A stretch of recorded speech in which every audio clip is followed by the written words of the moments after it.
Hello, Star Wars friends. My name is Rich. Thank you so much for visiting me today. I want to do a quick video. It's kind of a haul video, but it's really more of a Black Series collection display update video. The day before I had to fly to Orlando for Star Wars Celebration, I picked up the Hasbro Black Series 40th Anniversary Darth Vader Legacy Pack. So basically what you get is the very awesome Darth Vader, 40th Anniversary Darth Vader. This 40th Anniversary series that Hasbro is doing pays homage to the original 12, original first 12 Kenner vintage action figures. So you get Darth Vader in a, and he does come on a vintage style card back. Here is that vintage style card back. And as you can see, I'm comparing it to the actual vintage card back is the smaller one. They did a pretty good job replicating that look. It's a little bit different. You see the Star Wars on the vintage card back is actually centered on this sort of homage card back. It's more to the right. That has everything to do with where the peg hole, where where you hang it, that little thing is. It's basically because these are heavier than the vintage figures. It just makes them. It just centers them on the peg more. Apparently, is what Hasbro said. So that's the only difference. Otherwise, it's a nice little homage to that. However, even cooler than the vintage style card back is the Darth Vader itself. This is, without a doubt, the best 6-inch Darth Vader ever. That even includes the high-end companies like Figuarts, Mayfax, Reveltech. This blows all of those away, and it especially blows away the first Hasbro attempt at a 6-inch Darth Vader. It had a lot to do with the helmet. Darth Vader's helmet is very iconic, but there's some interesting angles to it. And if you don't get it quite right, even if you're a little off, it doesn't look right. It doesn't look like Darth Vader. And the first attempt by Hasbro was way off. This, however, is awesome. The soft goods fit much better. Like I said, the helmet is much better.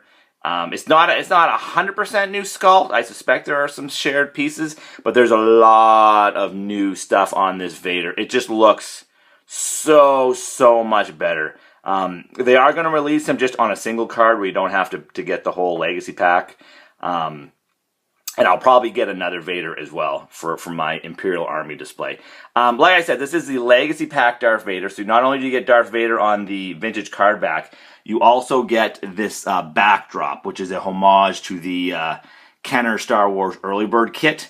What that was, back in the 70s, when Kenner first got the license to make Star Wars figures, they didn't have time to have the figures in stores by Christmas. So they sold this cardboard backdrop, basically.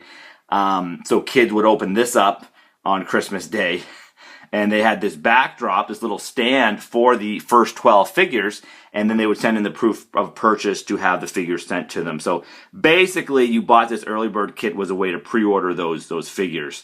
So kids on Christmas morning got to open a pre-order receipt for all intents and purposes. But it does make a cool backdrop. And if you're a vintage Star Wars fan like me, it does make me very nostalgic. There is a stands for those figures to stand on, obviously. However, I find if you were to put 12 figures, it gets very crowded and the artwork gets covered. So I'm going to use it more as a literal backdrop. I have it pushed up to the back of my shelf, and then the figures will just sort of stand in front of it. It is reversible as well. It looks just like that early bird kit. On the back is basically artwork of the first 12 figures. I sort of prefer this look of that space battle. So what I'm going to do on this top shelf is, this is going to be my classic Star Wars shelf. All the figures on this shelf are going to be figures that were also vintage Kenner figures. And I know I'm kind of cheating with that unmasked Darth Vader, but there was an Anakin Skywalker figure in the Power of the Force line, so that's how I can justify that. And they are all just going to sort of stand in front of this backdrop. Oh, and Ahsoka's not supposed to be there, but I was moving some shelves around, so. And I know that Boba Fett is not, that's the prototype Boba Fett, but my other Boba Fett has to be with the other bounty hunters, obviously. So there you go. Just a little collection update as well. I just wanted to gush about the 40th anniversary Darth Vader. It is awesome. These are most of the first half of the 40th anniversary figures should be in stores now in Canada. They're showing up at Toys R Us, or they will show up Toys R Us tomorrow, I think, or April 29th is the street date of Toys R Us. Walmart EB Games broke street date and already have them on the shelf. The Vader Legacy Pack, where you get the Vader and the cool backdrop. In Canada, that is showing up at Toys R Us and Walmart. In the US, I think Target, but these 40th anniversary figures are going to be everywhere. So don't sweat it. They will be at most stores. So I think the first 5 have been released, and there's another 7 or so. I'm holding my camera with one hand, so I can't count as well as normal. But anyway, look for these 40th anniversary figures on the awesome, cool, retro vintage card backs. And if you're looking for a 6-inch Darth Vader, this new one is the best. Okay, guys, until next time, thanks a lot for watching, and I will see ya.